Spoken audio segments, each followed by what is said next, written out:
নমস্কার সবাইকে, welcome to my blog. আশা করছি আপনারা সকলে খুব ভালো আছেন। আজ অনেক দিন পর আমি একটি রান্নার ব্লগ নিয়ে আপনাদের সামনে উপস্থিত হলাম। মাঝখানে অনেক দিন রান্নার ব্লগ দিইনি, তো আজকে একটা দিচ্ছি। আজকে যে রান্নাটি আমি করব সেটি অনেক দিন আগে ছোটোবেলায় আমি আমার ঠাকুমার কাছ থেকে শিখেছিলাম। তো এটা এখন আর করা হয় না, তাই অনেক দিন পর আজকে করব, তাই জন্য আপনাদের সঙ্গে শেয়ার করব বলে একটা ভিডিওটাও করলাম। রান্নাটা করার জন্য প্রথমেই যেটা করব, গ্যাস জ্বালিয়ে কড়াই বসিয়ে দিলাম এবং তাতে আমি কিছুটা জল দিয়ে দিলাম। এবারে এর মধ্যে পরিমাণ মতো অল্প করে একটু নুন দিয়ে দিলাম। এরপরে আমি এতে দেবো ভিনিগার। তো আমার কাছে এমনি ভিনিগার ছিল না বলে আমি অ্যাপেল সিডার ভিনিগারই দিলাম। এই ১ চিপি মতো দিলাম। দিয়ে এবার এটা সামান্য একটু গরম হতে দিলাম জলটা। জলটা কিন্তু এইরকম পরিমাণ গরম হতে হবে। জাস্ট এই বুলবুলি কাটছে, খুব বেশি গরম করলে কিন্তু হবে না। তো এবার আমি একটা বাটিতে ডিম ভেঙে রেখেছিলাম। এবার আমি এই গরম জলের মধ্যে দেবো এই ডিমটা। আপনারা নিশ্চয়ই বুঝতেই পেরে গেছেন আমি কী করছি। হ্যাঁ, ঠিকই ধরেছেন, আমি ওয়াটার পোচ বানাচ্ছি। তো যাই হোক, এই জলের মধ্যে ডিমটা আমি দিলাম। তো বেশি গরম হয়ে গেলে না ডিমটা না ছড়িয়ে যাবে। আমার ডিমটা কিন্তু ছড়লো না, দেখুন বেশ সুন্দর একটা শেপ নিয়ে নিল। তো অল্প গরম জলে দিলে এইরকমই হবে। এবার আমি এটাকে ঢাকা দিয়ে দেবো, এটাকে কিছুক্ষণ সেদ্ধ হতে দেবো। আমি জানি এই রান্নাটা হয়তো আপনারা অনেকেই জানেন, হ্যাঁ?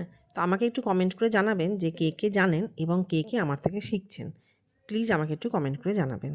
এবারে দেখুন ডিমটা বেশ সেদ্ধ হয়ে গেছে এবং জলের উপরে উঠে এসেছে।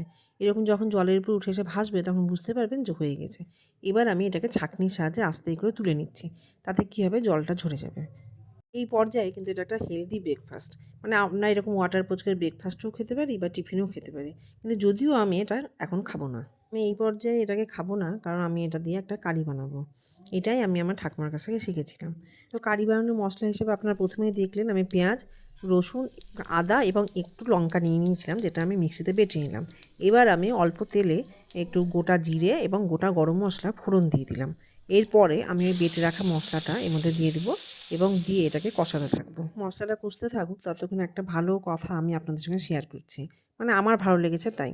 তো গত দিন যে আমি রূপসার জন্মদিনের ব্লগটা ছেড়েছিলাম, সেটাতে রূপসা সব ভিউয়ার্সদেরকে বলেছিল যে একটু জন্মদিন উইশ করতে, এবং আমিও সবাইকে একটু রিকোয়েস্ট করেছিলাম।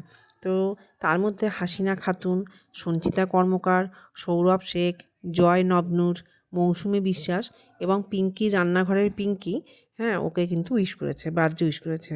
এই কয়জনকে আমি আমার আন্তরিক ভালোবাসা জানাই। আচ্ছা, মশলাটা কষানো হয়ে গেলে এবং এর পরের স্টেপ তো আপনারা জানেনই। তো আমি যেহেতু দুজনের মতন ঝোল করছি, অল্প করছি, তাই জন্য আমি অল্প করে ২ চামচ নিলাম জিরে গুঁড়ো, ১ চামচ দিলাম ধনে গুঁড়ো আর পরিমাণ মতো হলুদ দিলাম। দিয়ে আমি এবার এটাকেও একটু কষিয়ে নেব। এরও কাঁচা গন্ধটা যাওয়া পর্যন্ত একটু কষিয়ে নেব। আমি যেহেতু একটু অল্প তেলে রান্না করি, আপনারা দেখতেও পাচ্ছেন যে তেল কিন্তু আমি খুব বেশি দিইনি। অল্প তেলে আমি রান্না করতে সবসময়। এবার মশলাটা কষিয়ে আসলে, মশলার কাঁচা গন্ধটা চলে গেলে এবার তাতে জল দিয়ে দিলাম। জল দিয়ে এই মশলাটা ভালো করে একটু মিশিয়ে নিচ্ছি। জল দিয়ে এবার দেবো এতে লবণ। আমি কিন্তু এতক্ষণ লবণ দিইনি, আপনারা হয়তো খেয়াল করেছেন। এবার পরিমাণ মতো যে যার স্বাদ মতো লবণ দিয়ে দিবেন এবং এবার তাতে দিলাম আমি অল্প একটু চিনি। একটু চিনি দিলে ভালো লাগে খেতে।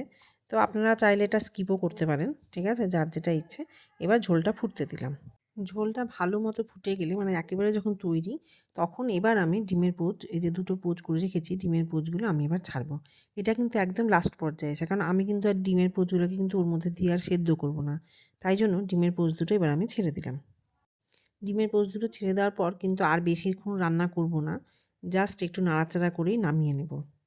শুধু ড্রাই রোস্ট করা একটু কসুরি মেথি ছড়িয়ে দেবো। ব্যাস, আমার রান্না কিন্তু একদম রেডি।